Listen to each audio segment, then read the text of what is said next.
सभी भक्तों को जय बाबा की।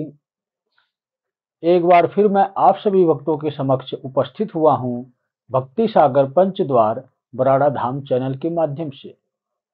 आज फिर हम एक रहस्य वाली बात शुरू करने जा रहे हैं, जिस रहस्य के बारे में इस समय में, इस कलयुग में किसी को पता नहीं है, और अगर किसी को पता है तो किसी को बताता भी नहीं है।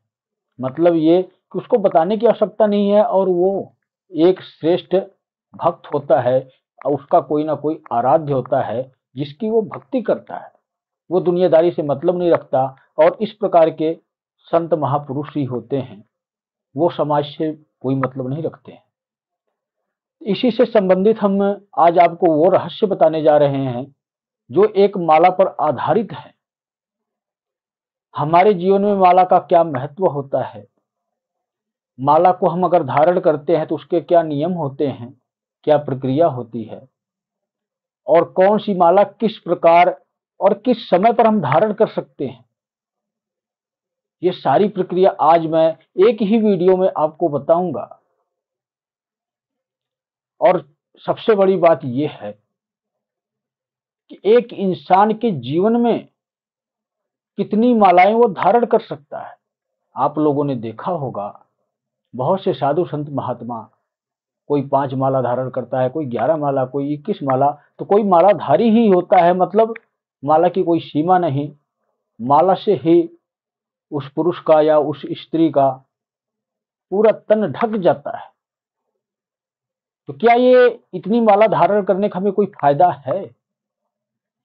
माला देखो, संकल्प के द्वारा धारण की जाती है। संकल्प किस चीज का होता है? माला जब भी हम धारण करते हैं तो अपने गुरु के द्वारा माला हम धारण करते हैं, अन्यथा हमें माला पहनने की आवश्यकता नहीं है। यही माला का महत्व है। और माला सिर्फ एक इंसान 3 पहन सकता है। 3 माला से फालतू उसको पहनने की आवश्यकता नहीं है। इससे फालतू माला अगर कोई व्यक्ति पहनता है तो दुनिया को वालों को दिखाने के लिए पहनता है। जिस प्रकार से त्रिदेव हैं, जिस प्रकार से 3 लोक है, और उसी प्रकार से हम अपनी जीवन की सुरक्षा कवच बनाने के लिए अपनी 3 मालाएं हम स्वयं धारण कर सकते हैं। इससे फालतू माला हमारे लिए व्यर्थ है, बिल्कुल बेकार है, वो सिर्फ एक दिखावे के लिए है। ये रहस्य बहुत ही कम लोगों को पता होगा। लेकिन हम शुरू करते हैं सबसे पहली माला से, कि हम जो पहली माला धारण करते हैं किस प्रक्रिया से धारण करते हैं, और हमारे जीवन में उस माला का क्या महत्व होता है, क्या लाभ होते हैं उस माला को धारण करने से। पहली माला हम स्वयं गुरु के माध्यम से धारण करते हैं। अगर हम किसी गुरु की शरण में जाते हैं तो देखो, मैं जो माला मैं धारण करवाता हूं अपने शिष्यों को या बाबा श्री त्रिलोक भारती जी के दरबार में आने वाले भक्तों को, वो भी मेरे शिष्य के बराबर ही हैं जो बाबा श्री त्रिलोक भारती जी के दरबार में जा रहे हैं। तो अगर इनसे जुड़े हुए लोगों को अगर मैं माला धारण करवाता हूं तो वो शिव की माला होती है। और अनेकों देवी देवता इस दुनिया में हैं, आपके अनेकों प्रकार के गुरु हो सकते हैं, तो आप उसी से संबंधित ही माला धारण करेंगे। लेकिन मैं अपनी माला के बारे में बता रहा हूं, उसी के हिसाब से आप अन्य माला का भी नियम समझ सकते हैं। प्रक्रिया हर देवी देवता की एक ही होती है। माला धारण करने की प्रक्रिया जो होती है, हम किसी भी देवी देवता के नाम की माला धारण करते हैं गुरु को के माध्यम से, तो यही प्रक्रिया हर जगह लागू होती है। जो शिव की माला हम गुरु के माध्यम से लेते हैं वो एक श्रेष्ठ माला होती है, क्योंकि मेरे गुरु श्री त्रिलोक भारती जी हैं, और वो उन्होंने अपने शरीर का त्याग कर दिया है। लगभग 550 वर्ष पहले उन्होंने समाधि ले ली थी। आज के समय में भी वो समाधि अवस्था में ही कार्य कर रहे हैं और मेरा मार्गदर्शन कर रहे हैं। और वो एक शिव भक्त थे, शिव की अटूट भक्ति की, समाधि अवस्था में भी भक्ति की, और आज के समय में इस कलयुग में एक काल पुरुष का मार्गदर्शन करने के लिए वो इस पृथ्वी पर अवतरित हुए थे, एक तपस्वी स्वरूप में, जो स्वयं शिव शंकर अवतारी थे, मतलब शिव के अंश स्वरूप थे। इस कलयुग की रोकथाम के लिए, काल पुरुष का मार्गदर्शन करने के लिए स्वयं इस पृथ्वी पर शीतलोक भारती जी अवतरित हुए हैं और एक श्रेष्ठ शिव भक्त कहलाते थे जिस वक्त वो पृथ्वी पर आए थे। और अटूट भक्ति के कारण उनकी माला जो सिद्ध हुई है, जिस पर शिव की कृपा मिली है, उस माला को वो अपने भक्तों में वितरण कर रहे हैं। किसको? जिसको आवश्यकता है। जबरदस्ती माला किसी को नहीं दे रहे हैं, क्योंकि वह एक शिव माला है। जिसकी इच्छा है वो लो, जिसकी इच्छा नहीं है ना लो। ये तो धाम से संबंधित जानकारी आपको मैंने दी, लेकिन माला का महत्व मैं समझा रहा हूं। जो गुरु के माध्यम से माला धारण करते हैं वो हमारे जीवन में क्या फायदा करती है। यह माला एक शिव माला है। बाबा शीतलोक भारती जी जिस माला के माध्यम से शिव को प्रसन्न किए, उस माला में शिव की स्वयं पावर शक्तियां स्थापित हो जाती हैं, हमेशा हमेशा के लिए, जिसकी कोई समय सीमा नहीं होती। जिसने भक्ति की है उसकी भूमि में जाएं या कोई भी प्रक्रिया हो, कहीं पर भी ये माला दूषित नहीं होती है, अपने आप में पवित्र रहती है और हमारी सुरक्षा सदा ही करती रहती है। यह माला हम हमेशा के लिए धारण कर सकते हैं।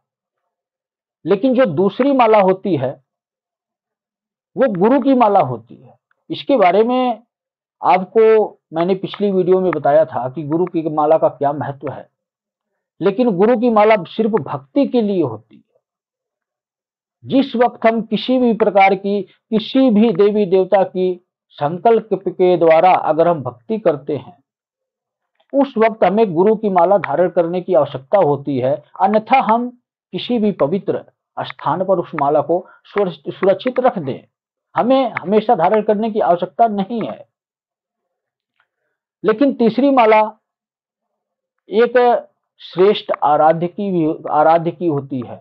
वो किसी देवी देवता में भी आ सकते हैं। ऐसा नहीं है कि आप शिव को ही श्रेष्ठ आराध्य बनाएं, लेकिन सर्वोपरि जो होता है वही श्रेष्ठ आराध्य होता है।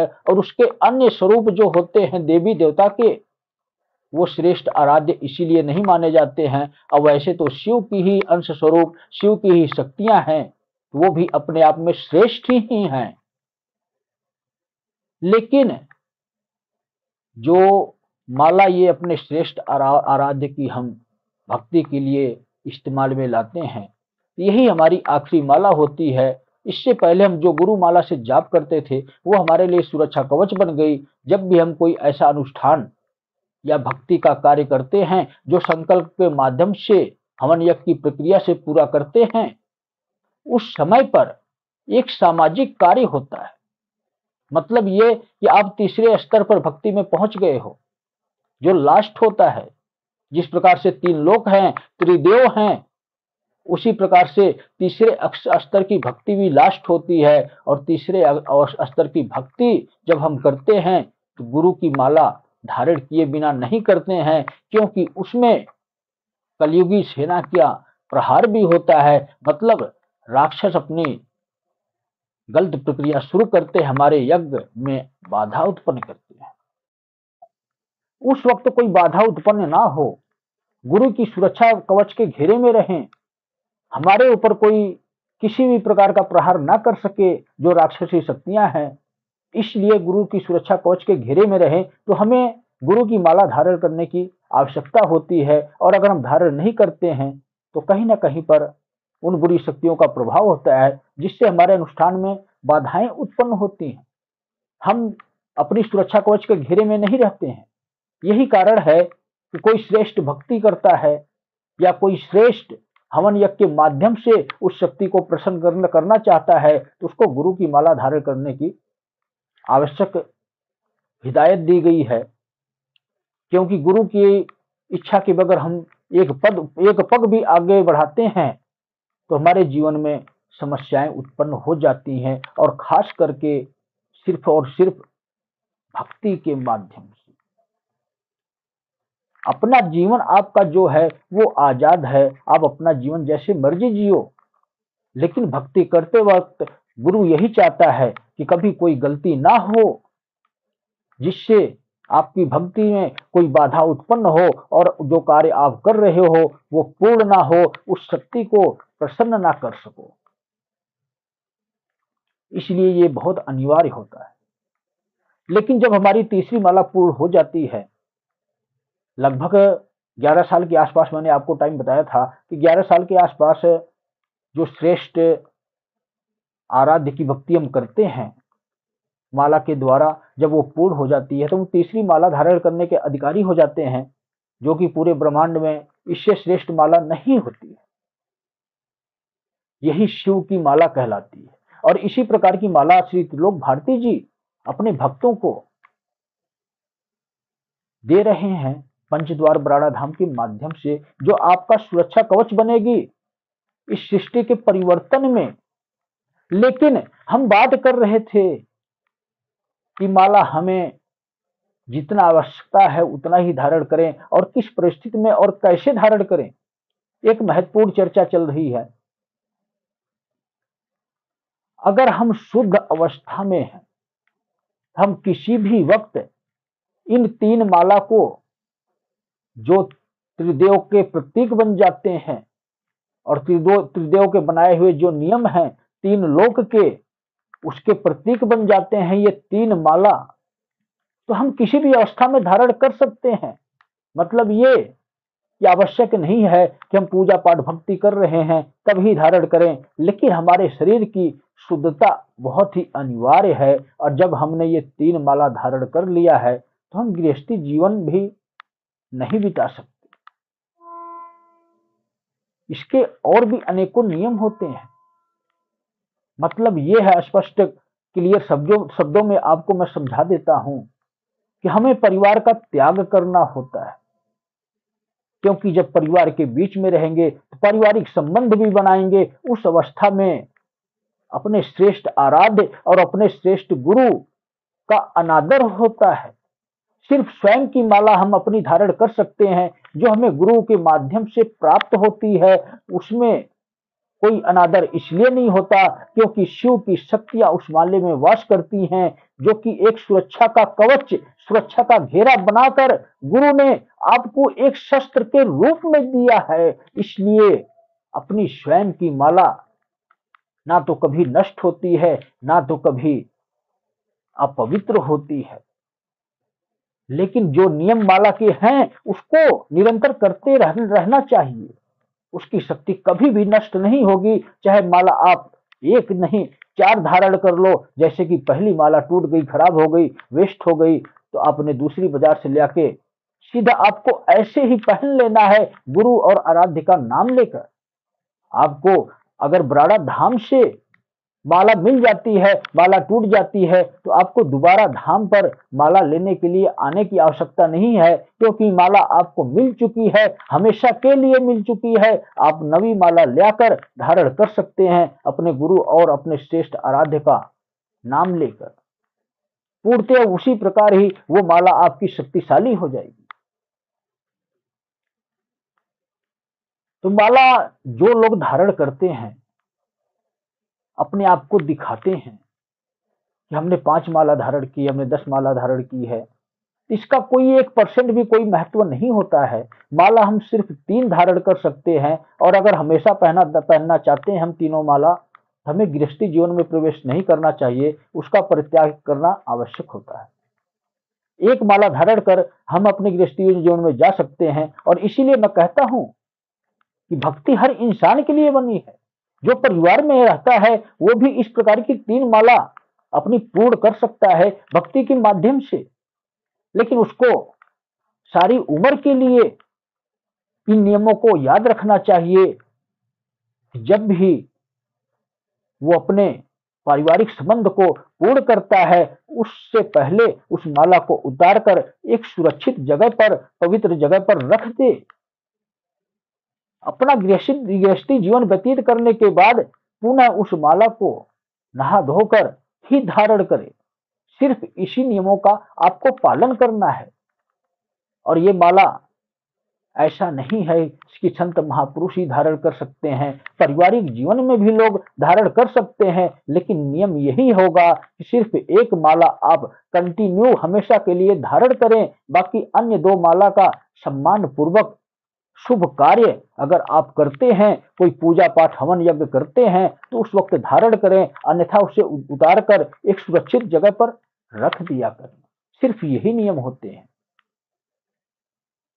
तो आप लोग समझ गए होंगे कि माला का क्या महत्व है, माला का क्या रहस्य है, माला हमारे जीवन में किस प्रकार से काम आती है और माला हमारी ही स्वयं की किस प्रकार से सुरक्षा करती है।